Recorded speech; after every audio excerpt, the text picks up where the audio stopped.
Hello, welcome. My name is Katherine Salazar. I am a coach at Crossfit in Prairie, and today we are going to be going over the workout in my apartment.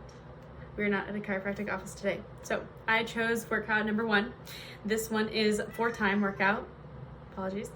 It includes 2 movements, the bar muscle up and an overhead squat. So the reps key for the bar muscle up, it goes from 15, 10, 5. And the overhead squats, they go in an ascending, and they go from 5, 10 to 15. So they'll be going back and forth from bar muscle up to overhead squat. So 15 bar muscle up, 5 overhead squats, then you go down to 10 bar muscle ups, 10 overhead squats, 5 bar muscle ups, and 15 overhead squats. Okay, so they're kind of going in opposing there. For the overhead squats, our weight is 125 pounds for the women and 185 pounds for the men. So on the heavier side of the barbell, and so that will be a limiting factor as well for a lot of those who cannot hit that weight.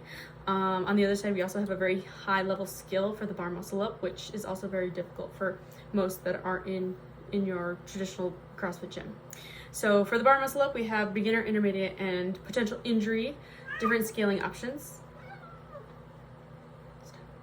For our beginning, for the bar muscle up, I have options. So I usually, since our rep schemes aren't so high, I would offer jumping pull-ups. So that way we're still getting that pulling movement on the box as well.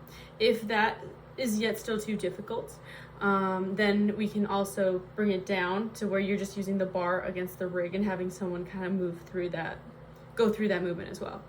But I prefer to do the box jumping one. Intermediate would be I would offer to them to get a chest to bar. So usually if somebody is able to do pull-ups, but they're not able to get that muscle up, they can potentially be able to get those chest to bar. That would be the next challenge for them. So to offer that, we're still getting that lat pull, still pulling on that bar, still trying to get higher onto that bar.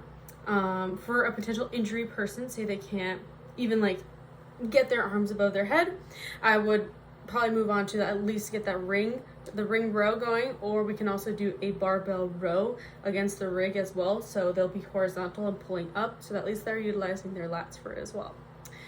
That would be for the bar muscle up. For the overhead squat, I also have some options. So for a beginner, I would say if they can be able to get into the overhead position with a barbell, empty barbell for overhead squats. If they can't even get to that point and it's stressing them structurally of their spines, then I said, okay, let's just go through movements overhead with just your arms above and dropping down to at least try to hit a medicine ball for the squat part. So I'd offer those 2 for an absolute new beginner. For the intermediate, I would definitely just lower that weight. For the women, 125 and 185 for the men, that's pretty high for the volume of overhead squats.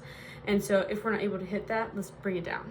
Okay, so I would recommend anywhere between that 75 to 95 in there. For a potential injury, if this person can even get their pain overhead, particularly one-sided usually, then I would recommend, just so that we can still get the stimulus of the squatting, the speed of that, I would probably recommend just holding in that front rack position, either kettlebells or dumbbells.